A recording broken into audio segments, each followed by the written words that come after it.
Bonjour les parents, verts et prudents. Aujourd'hui j'échange avec Sébastien Denis. Sébastien dirige la direction Santé Environnement Travail chez Santé publique France, qui s'intéresse aux déterminants environnementaux, généraux et professionnels, de la santé. On discute notamment de l'imprégnation de la population générale par certains polluants, des bonnes pratiques qu'on peut en déduire pour diminuer les expositions à ces substances, du cas particulier des enfants et d'autres sujets. Voilà, j'espère que vous y trouverez des choses utiles, et je vous amène Sébastien Denis.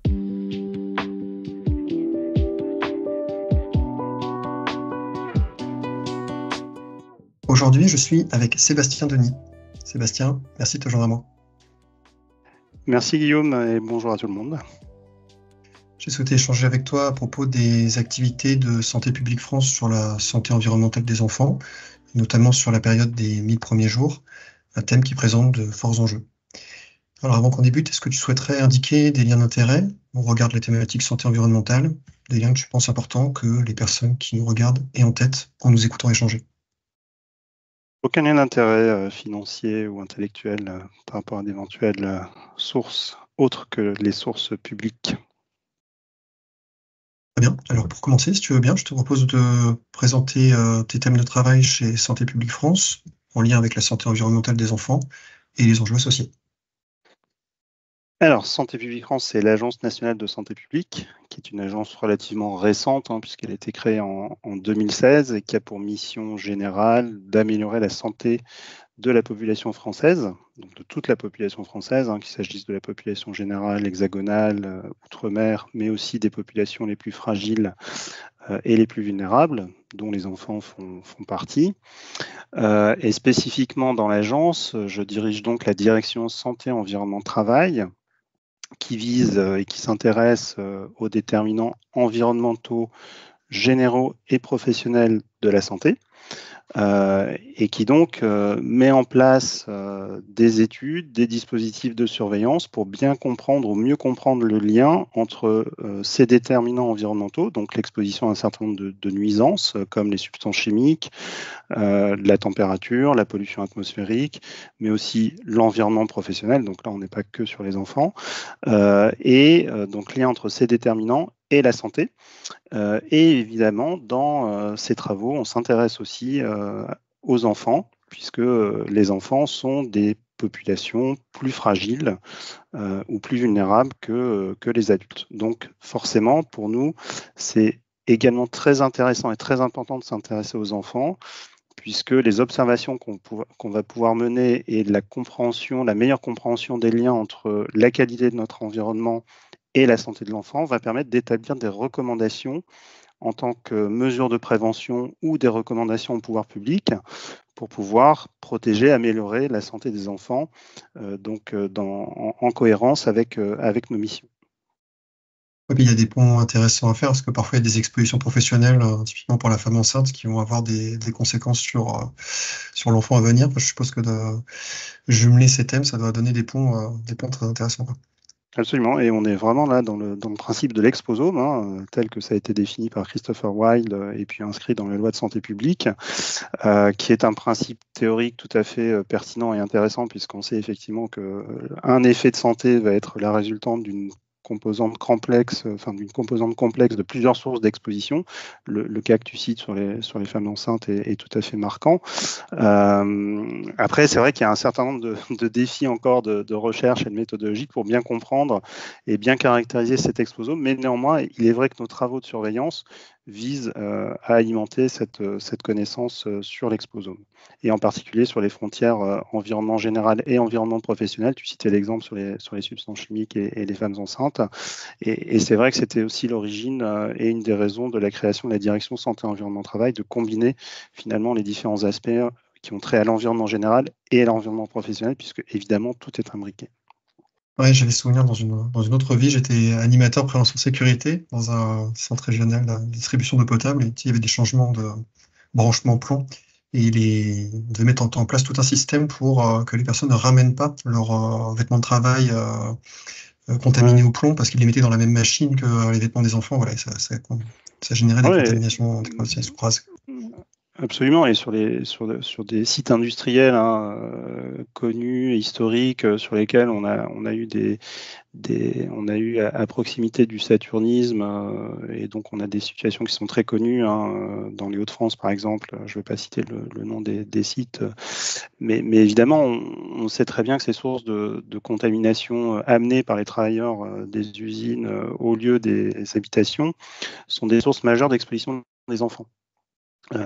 Et donc, dans ces cas de saturnisme, c'était une partie des cas qui pouvaient être expliqués par le fait que les parents, en fait, amenaient dans les domiciles des poussières contaminées au plomb et certainement aussi contaminées en d'autres substances polluantes et d'autres métaux en particulier, puisque souvent, lorsqu'on a du plomb, on a aussi du cadmium, on a aussi du zinc. Le cadmium pouvant présenter aussi un effet toxique non négligeable. Et donc, effectivement, dans ces zones-là, ce transfert du monde de l'industrie vers le domicile est une voie assez importante d'exposition en fait, pour les enfants. Et on n'y pense pas forcément quand on ne s'intéresse pas à ces problématiques-là. Ouais. Une autre action qui est très connue, là, menée par Santé publique France, c'est toutes les campagnes de biosurveillance que vous avez mis en œuvre. J'ai souvenir que Clémence Filleul avait fait une intervention vraiment très intéressante au Collège de France dans le cadre des sessions qu'avait animé Rémi Slama. Ça m'avait beaucoup intéressé.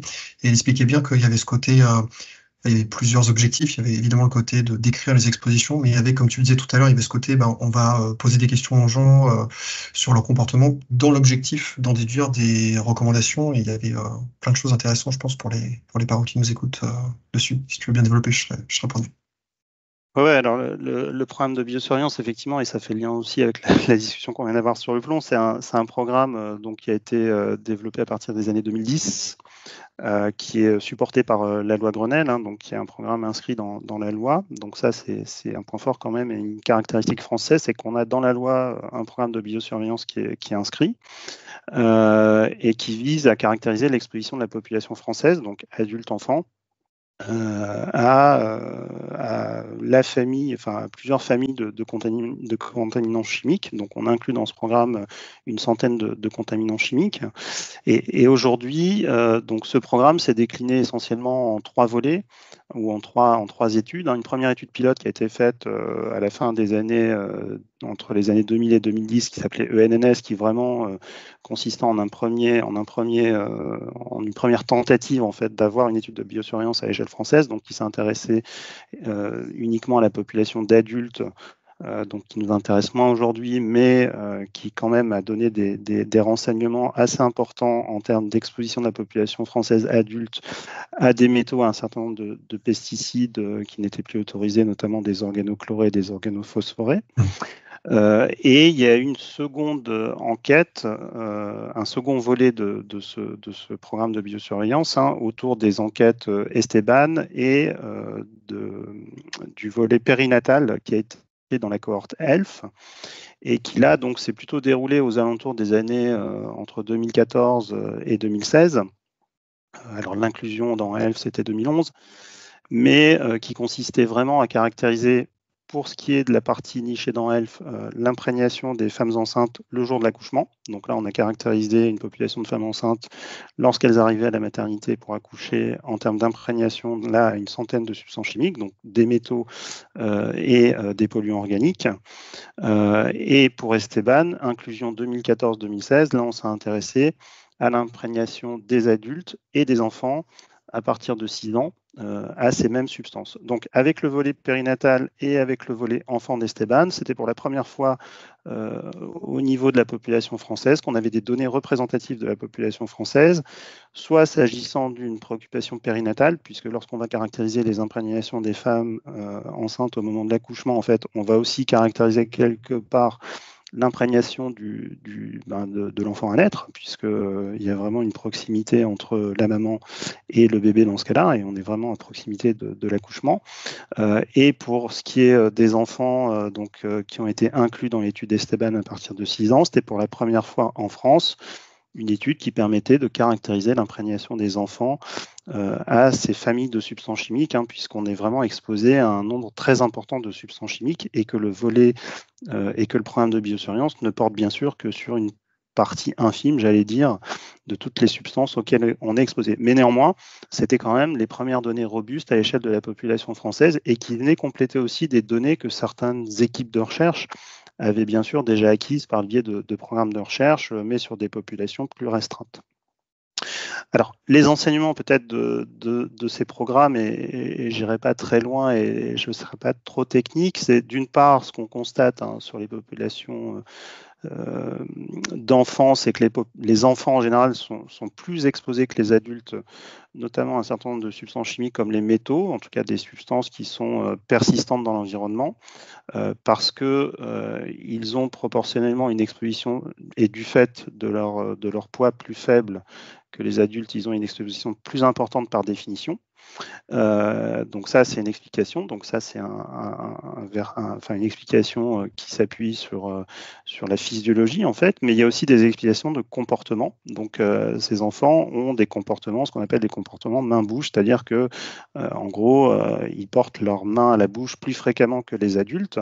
Et les mains, bien sûr, lorsque les enfants jouent dehors ou jouent à l'intérieur ou avec des jouets qui peuvent contenir des substances toxiques, vont s'imprégner de ces substances-là, et le fait de les porter à la bouche, ça va faire que ces substances vont rentrer dans l'organisme de ces enfants. Et donc, et bien sûr de manière plus importante que dans l'organisme d'adultes qui sont censés porter moins leurs mains à la bouche.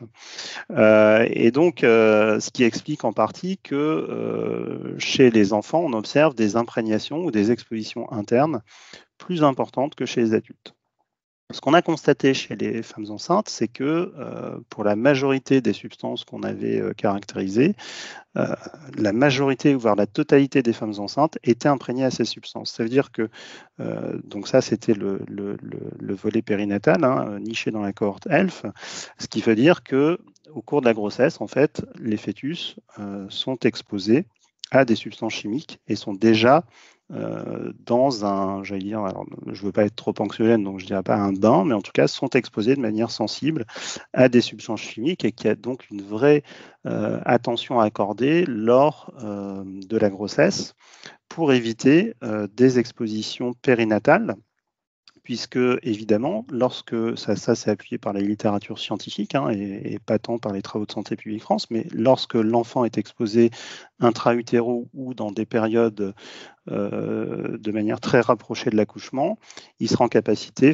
il pourra développer des effets de santé qui pourront survenir non pas dans les semaines ou les mois qui viennent, mais voire plusieurs années après l'accouchement. Il y a un effet décalé, c'est l'origine développementale des pathologies, entre l'exposition et l'apparition de la pathologie. Donc cet effet décalé, bien sûr, on le connaît chez les adultes, c'est le cas des cancers. Sur la plupart des cancers, on a des latences, qu'on appelle des latences entre l'exposition et le fait que le cancer apparaisse. S'agissant de pathologies qu'on peut contracter du fait d'exposition périnatale, ces latences existent aussi, et donc il est important de prévenir ces périodes-là de l'exposition aux substances chimiques. Oui, donc c'est d'autant plus important sur ces périodes intra-utérines et puis dans les 1000 premiers jours, donc on a plein de... Absolument. Tu faisais référence au concept de fenêtre de vulnérabilité. Il y a des processus très, très sensibles qui ont cours, qui peuvent être facilement perturbés. Et donc, on revient sur ce que tu disais au départ, l'importance, un peu un principe de Pareto, quoi. Il y a certaines périodes où il faut être d'autant plus vigilant à diminuer ses expositions. Et ce qui était vachement intéressant dans les résultats de ces campagnes de biosurveillance, c'était les recommandations que vous pouviez faire directement issues de résultats concrets d'imprégnation des personnes pour les orienter vers une réduction des expositions. Oui, et ça, c'est assez marquant d'ailleurs. Et on a des exemples très, très, très simples qui sont issus de ces travaux-là. Je prends toujours l'exemple du fait d'aérer son environnement intérieur, donc d'aérer sa maison, etc. On voit très clairement, et donc ça, ce n'est pas que sur les enfants, mais c'est aussi sur les adultes, que les personnes qui aèrent fréquemment leur logement plusieurs minutes par jour et plusieurs fois par jour, sont les personnes qui sont les moins imprégnées ou moins imprégnées à certaines substances comme les retardateurs de flamme bromée, par exemple, qui sont des substances qui se retrouvent dans les environnements intérieurs. Ouais, et ça, c'était pas intuitif, ça, parce que généralement, on imagine que des substances volatiles comme je sais pas, l'acétaldéhyde, l'acroléine, ce genre de choses-là, on comprend bien l'effet de la fenêtre.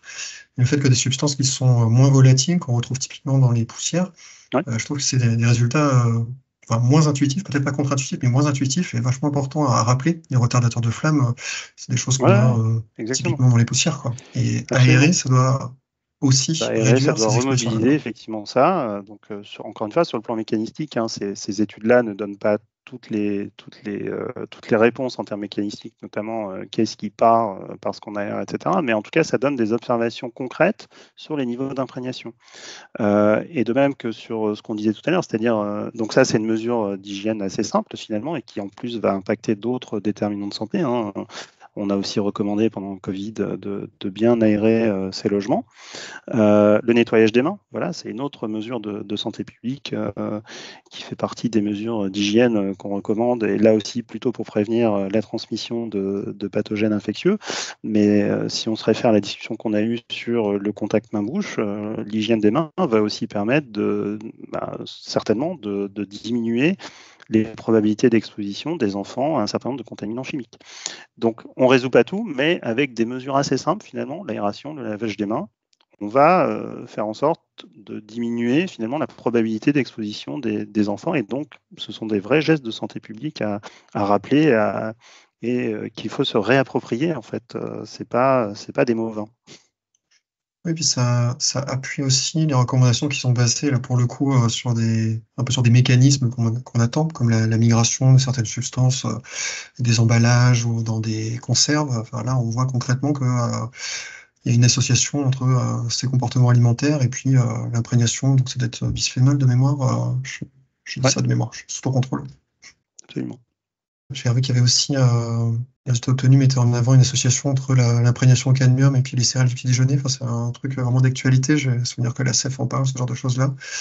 Oui, donc les résultats ont été pas mal repris par Pierre Souvé et son association. Donc, on a vu une augmentation très importante des imprégnations en cadmium de la population française entre ENNS, donc l'étude pilote que je mentionnais, et les résultats d'Esteban, avec effectivement une association assez importante avec le fait de consommer des céréales lors du petit déjeuner. Donc là aussi, bien sûr, c'est un mode d'alimentation que les enfants ont beaucoup, hein, la consommation de céréales. Ça montre aussi l'intérêt de ces études de biosurveillance, c'est-à-dire qu'au-delà, et c'est ce qu'on disait aussi sur le lavage des mains, c'est qu'au-delà des mesures d'exposition, on arrive aussi à relier ces expositions à des déterminants, en fait, des comportements alimentaires ou des comportements dans la maison, aérer sa maison, se laver les mains.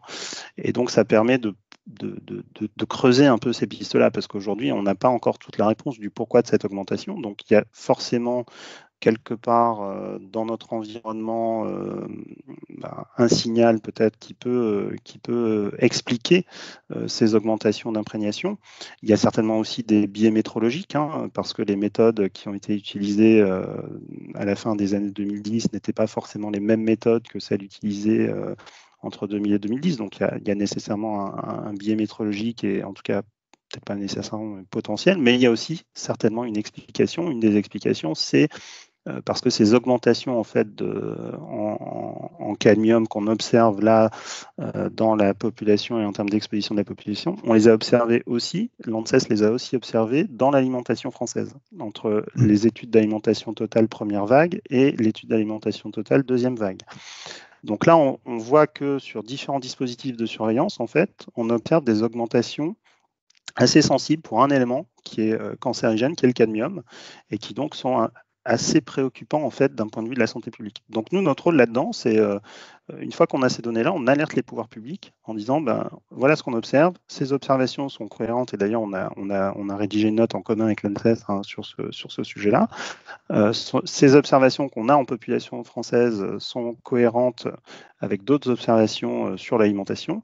Donc, il y a quelque chose quand même de préoccupant sur ces augmentations d'imprégnation en cadmium, et donc il faut absolument que les pouvoirs publics, si on pense que c'est une source alimentaire, intensifient le contrôle alimentaire et prennent les mesures, le cas échéant, pour pouvoir réduire ces expositions de la population. Et là, en l'occurrence, si c'est une source alimentaire, on voit bien qu'une action sur la qualité de l'alimentation, c'est aussi une action de santé publique, puisque c'est une action qui va diminuer finalement l'imprégnation et donc le risque d'avoir des maladies liées à ces imprégnations qui pourront se développer dans le temps. En fait, l'action de santé publique, ce n'est pas qu'une action sur la santé, c'est aussi une action sur toutes les composantes de notre environnement, puisque notre santé est intimement liée à la qualité de notre environnement au sens large. Quand je dis environnement, ça intègre l'alimentation, ça intègre l'environnement général, ça intègre l'environnement à l'intérieur, à l'extérieur, ça intègre l'environnement professionnel. Et pour les enfants en particulier, c'est particulièrement vrai. On pourrait parler aussi des environnements scolaires, qui sont aussi des lieux très importants de fréquentation des enfants. C'est exactement ce que j'allais te dire, parce que ça, il n'y a pas longtemps, il y a eu des résultats qui remontent ce que tu disais, l'importance de l'aération. Et je vois que ta veille des documents que Santé publique France est très bonne, effectivement, puisqu'on a récemment sorti un travail sur la qualité des environnements intérieurs en milieu scolaire, où on a montré qu'un très grand nombre de cas d'asthme pourrait être évité si on avait une augmentation sensible de la qualité des environnements intérieurs dans les écoles, et notamment vis-à-vis du formaldéhyde, qui est une substance traceur de l'asthme. Il y a bien sûr d'autres substances. Et là aussi, on rejoint une problématique qui a été beaucoup soulignée au moment du Covid, donc pour une maladie infectieuse, qui est la qualité avec les discussions qu'il y avait eu sur le fait de bien ventiler les environnements scolaires et d'installer des capteurs en fait, de CO2 pour voir si les bâtiments étaient bien ventilés. Eh bien, ces ventilations correctes vont aussi avoir un impact en fait sur la santé environnementale et la santé des enfants dans ces environnements scolaires.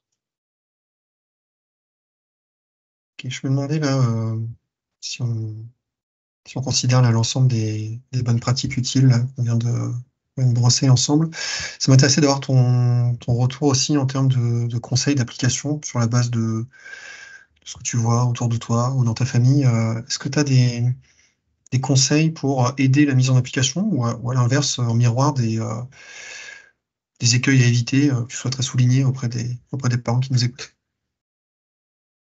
Alors, si tu en appelles à mon expérience de père, j'allais dire de jeune père, mais plus si jeune que ça, il y a un risque qu'on n'a pas évoqué, c'est le risque chaleur. Et donc ça, c'est quelque chose que j'ai souvent comme discussion à la maison, c'est d'être très attentif aux fortes chaleurs, donc qui ont tendance à s'intensifier à l'échelle de notre vie. Déjà, on voit depuis une dizaine d'années une intensification assez nette en fait des vagues de chaleur pendant l'été.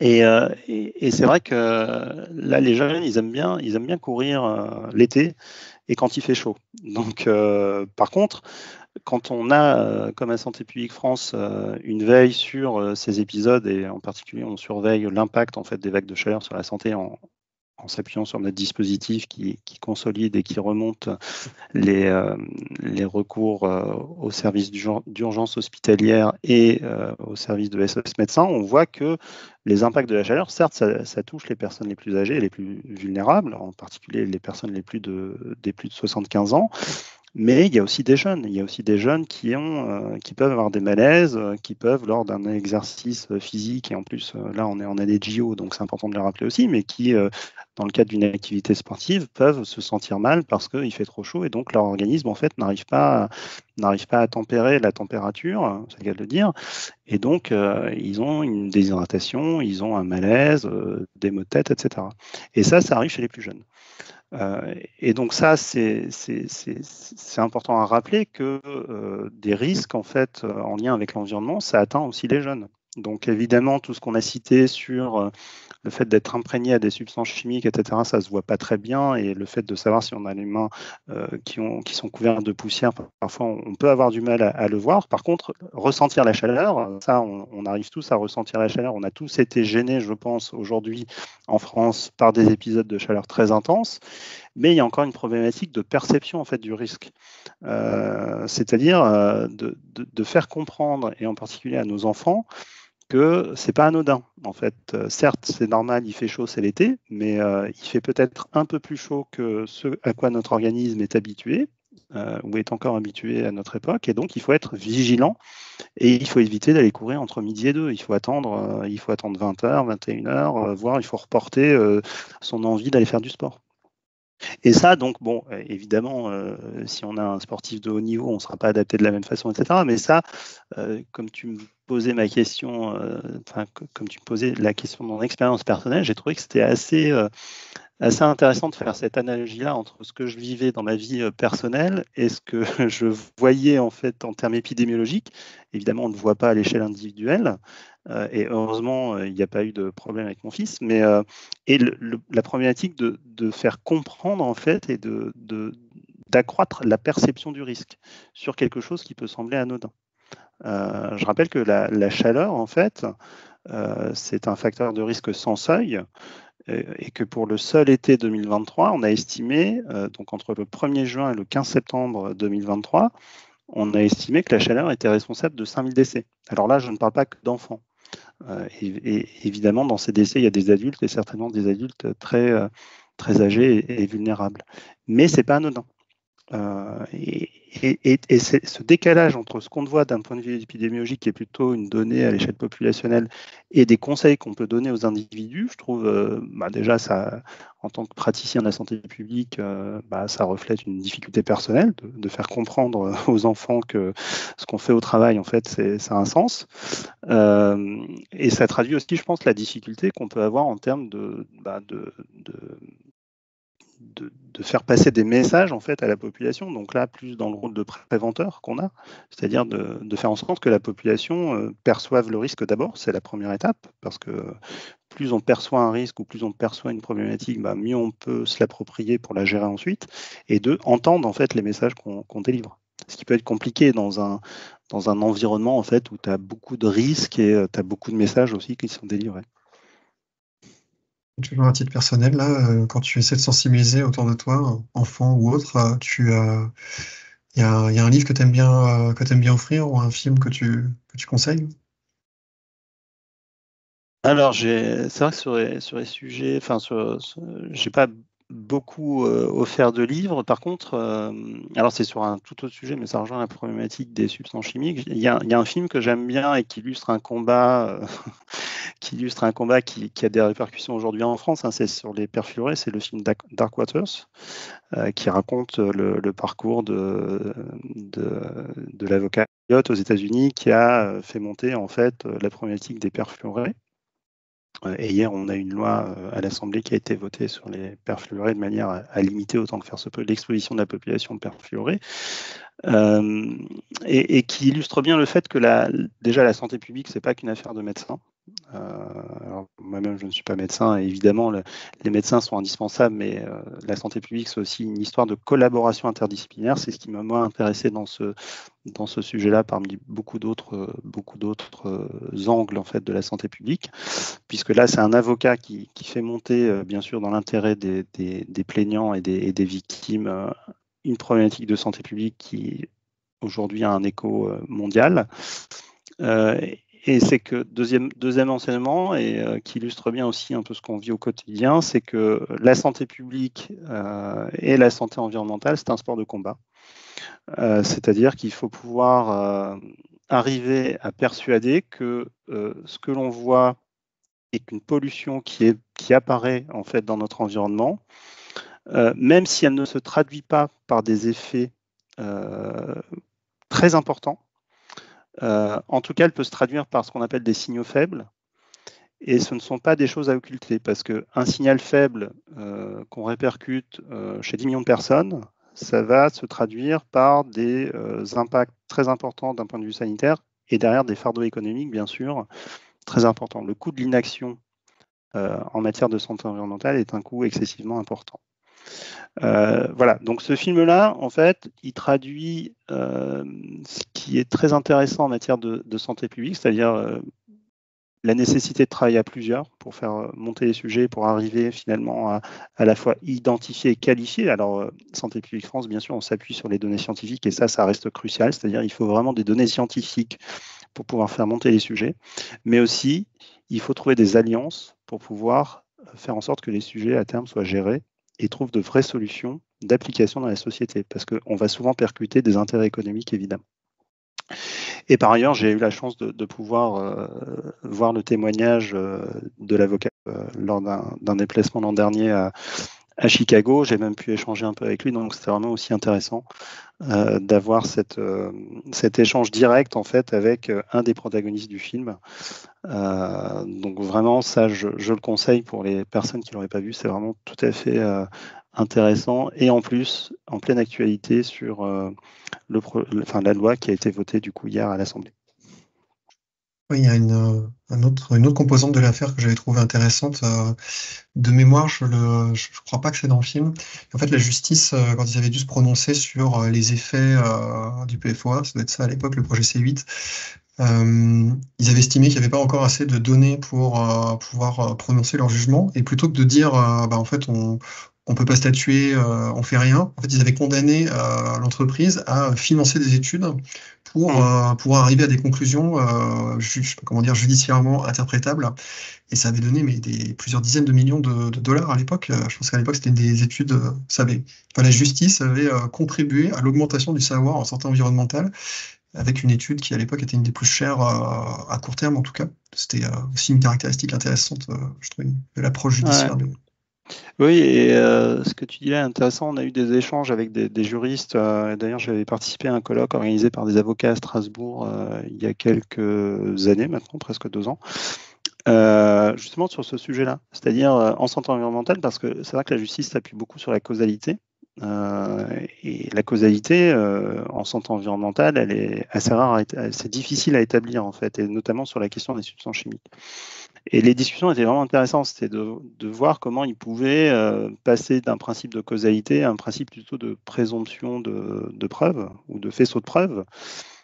Qui permettrait de mettre le curseur de manière un peu moins drastique sur des critères très précis de causalité, parce que la causalité, effectivement, pour des risques importants, on va avoir de la causalité qui peut être démontrée d'un point de vue épidémiologique, mais pour des risques faibles comme l'exposition, le lien entre exposition et effet sur des substances chimiques, du fait de la multiplicité des substances, du caractère non spécifique des pathologies comme des cancers qu'on observe, etc., ou si on revient sur la problématique des enfants, les problématiques de développement liées à des potentiels effets perturbateurs endocriniens, donc des questions de puberté précoce, par exemple, qu'on peut voir dans les chiffres qu'on peut publier aussi. Donc, placer le curseur de manière moins rigide de la causalité stricte à la réunion de plusieurs faisceaux de preuves, c'était une discussion qu'on avait eue. Après, il faudrait que tu poses la question à des juristes ou à des spécialistes du droit. Je ne sais pas comment ça peut évoluer d'un point de vue juridique et pour pouvoir servir en fait à des jugements. Mais je sais que des juristes qui sont aujourd'hui impliqués sur les dossiers PFAS essayent aussi de travailler à ces réflexions-là. Il y a d'ailleurs eu, me semble-t-il, un travail du RES sur le sujet. Donc fait en lien avec des juristes, et je crois que la publication est sur Internet. Ok, je la retrouverai, je la mettrai en référence de la vidéo. Sébastien, est-ce qu'il y a un sujet qui est important pour toi et qu'on n'aurait pas abordé spontanément au cours de l'échange? Ce qui est important pour moi, il ne faut pas être anxiogène. Enfin, il faut se dire que certes, on est confronté à beaucoup de risques et à beaucoup de nuisances environnementales. On en a abordé quelques-unes. Je pense qu'il faut vraiment avoir à l'esprit que l'enfant est une personne vulnérable, donc il faut essayer de la protéger autant que faire se peut. Alors sur la protection, il y a évidemment le rôle des agences et des institutions pour faire bouger les politiques publiques sur la base des preuves scientifiques, et donc ça, on s'y emploie, mais il faut savoir aussi que on s'y emploie, c'est un chantier extrêmement vaste, ambitieux et qui peut être difficile, mais on a beaucoup progressé ces 10 dernières années, notamment ces 10-20 dernières années, notamment grâce aux plans nationaux santé-environnement, aux plans régionaux santé-environnement. Si on fait le pendant, on a aussi la même chose côté santé-travail. Donc il y a beaucoup de connaissances qui ont été produites ces dernières années par l'ensemble des acteurs impliqués sur ces sujets-là. Là, aujourd'hui, on a parlé de santé humaine, mais évidemment, ça concerne aussi l'environnement, la qualité de l'environnement, la qualité de l'alimentation. Mais il y a des mesures simples, c'est ce qu'on s'est dit, donc faut pas, il faut s'approprier ces mesures simples. Encore une fois, aérer ses logements, faire nettoyer les mains, choisir des sources d'alimentation variées, diversifiées, autant que possible, privilégier le bio, au moins on diminue la probabilité d'être exposé à des pesticides, même si évidemment je suis conscient qu'il y a aussi des problématiques de coûts derrière et que le marché doit aussi s'adapter pour pouvoir éviter de creuser encore plus des inégalités sociales, parce qu'il faut qu'on puisse aussi avoir une politique de prix qui soit accessible à tous. Donc ce que je dis là d'un point de vue théorique peut-être parfois pour certains difficile à mettre en œuvre, mais en tout cas il y a des solutions qui existent. Et donc nous, notre travail, c'est aussi de faire connaître ces solutions-là et de communiquer aussi avec des personnes comme toi, Guillaume, qui font ce type de podcast de manière d'interviews filmées ou de podcast de manière à diffuser aussi l'information, parce que évidemment les publics sont larges et on peut pas, on essaye, mais on a du mal bien sûr à toucher tout le monde. En tout cas, diffuser, sensibiliser, avec toujours en s'appuyant aussi sur les faits probants et les données scientifiques. Ça, je pense que c'est la note d'optimisme quand même que je voudrais qu'on ait à l'issue de l'écoute de cette interview, et de se dire qu'on a des moyens de réduire l'exposition, et réduire son exposition, c'est un premier pas vers la réduction du risque, et donc diminuer la probabilité qu'on ait des pathologies en lien avec ces facteurs qui apparaissent au cours de notre vie et au cours de la vie de nos enfants aussi. Très bien. Pour ceux qui veulent suivre ton travail, les travaux que tu citais, où est-ce qu'on peut les renvoyer de manière préférentielle? J'ai vu que tu publies régulièrement sur LinkedIn. Alors on peut effectivement, Par exemple, tu peux leur donner, donc on peut me suivre sur LinkedIn, mais la meilleure chose c'est de regarder le site de l'agence, et on a beaucoup de pages sur la problématique de santé environnement et de santé travail, qu'il s'agisse de données de surveillance ou des campagnes de prévention que tu as citées aussi. Donc c'est une ressource extrêmement importante également. très bien. Merci beaucoup d'avoir pris le temps de l'échange, pour les informations intéressantes, de bonnes pratiques utiles pour les parents. Merci à toi, Guillaume, de m'avoir invité dans ton émission. Très bien. Au plaisir de te croiser bientôt. Ouais. À bientôt. Au revoir. Voilà pour cet entretien. S'il vous paraît utile, vous pouvez liker, vous abonner et clocher, si ce n'est pas encore fait, pour que YouTube favorise sa diffusion. À très bientôt.